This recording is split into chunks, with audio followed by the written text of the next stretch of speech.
Max said that cold is sticking around, especially in Iowa ahead of the caucuses. That's where we find correspondent Kelly Meyer live for us. And Kelly, you are talking about a key group of voters who can swing the caucuses one way or another. Of course, we're talking about evangelical Christians.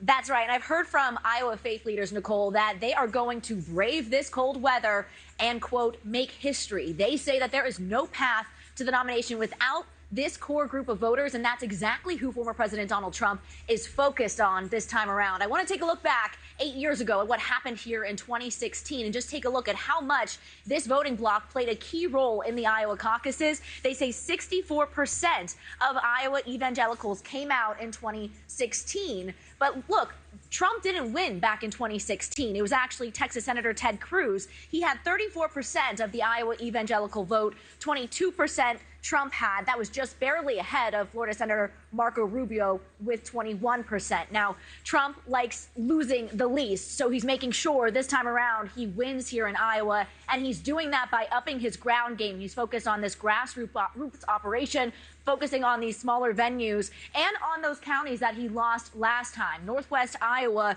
we're going to see him there tomorrow in Sioux City. We're going to see him in Cherokee on Sunday.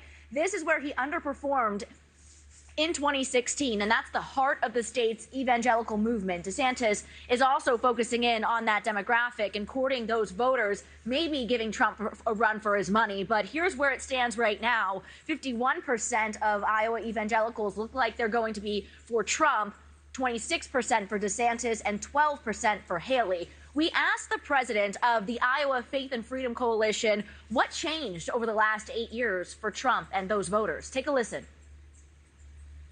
One was when he promised several times and finally convinced people that if he were elected, that he would pick Supreme Court, Appellate Court, and District Court nominees out of a list that was provided to him by the Heritage Foundation. I think the second thing that basically gave them comfort was when he picked Mike Pence, because Mike Pence had a track record. And that was so interesting, Nichole. We just talked with him not too long ago, and he basically said in 2016, Iowa evangelicals really still saw him as somewhat Democratic-leaning, that he supported Democratic policies. And then when they saw what he could do, they, kind of came back around. So that's why we're seeing a slew of support for him in Iowa this time. And when I asked voters, they say they like his boldness. They feel that he is the one that will fight the good fight, as they call it. And some voters here even see him as God sent him to do this job, to be the president of the United States. Nichole. All right, Kelly Meyer live for us there in Iowa. Thank you for watching. Go to newsnationnow.com to find News Nation on your television provider. And don't forget to click the red subscribe button below to get more of News Nation's fact-driven, unbiased coverage.